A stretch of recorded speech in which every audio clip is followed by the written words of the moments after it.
Well, there is something really rather beautiful and wonderful about the strength of the response that we've seen over the last few days to the menace of far right protests and far right violence.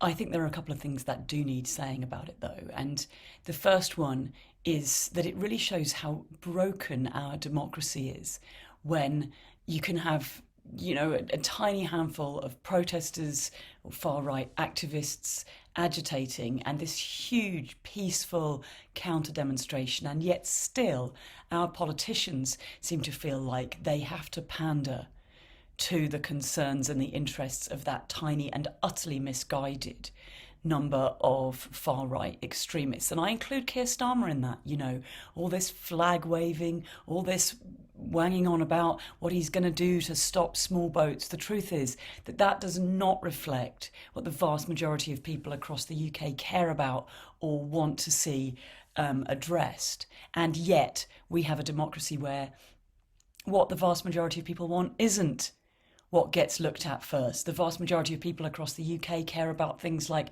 the NHS and education and the cost of living / cost of greed crisis. And yet, still, even supposedly left-wing politicians are pandering to the interests of the far right.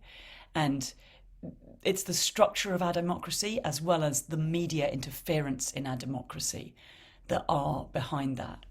And on the subject of the way that the media often misrepresents things and often puts things in a way and highlights the wrong issues and all this kind of stuff, it is really telling that while this is going on, we have seen gross videos emerging of Israeli soldiers violently raping Palestinian hostages that they have taken. And the media isn't really making any noise about it, It's This is one of the most disgusting war crimes that we've seen, and we see it with clear video evidence. It's not the case that they can't share this because they're waiting to see if there's any evidence to back it up or if there's any, validity to the claims that are being made or whatever. This is documented.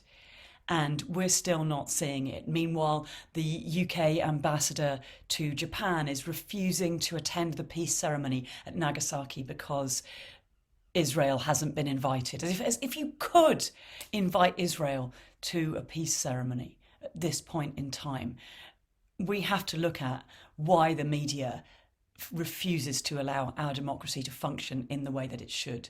And we have to look at what we can do. And I think there is some optimism to be had when you see what we can do, the way that people have responded to the threat of far-right violence and brought communities together and spoken up about it. And thank you so much to everyone who was a part of that. And please don't let that be your one political act for the year. Please keep going and get involved with loads more things, because they do have to listen to us in the end, one way or another. Let's take a little bit of optimism from this and see where we can go with it. See you next week.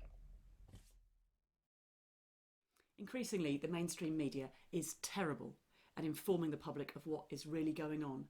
I'm only able to make these videos because people are generous enough to sponsor me making them, and if you're able to be a part of that, I would hugely appreciate it. It can cost as little as $1 a month, and you'll get loads of fun bonus content and lots of extras from me, and my undying gratitude. I also massively appreciate it if you're able to like, share these videos and let people out there know what's going on.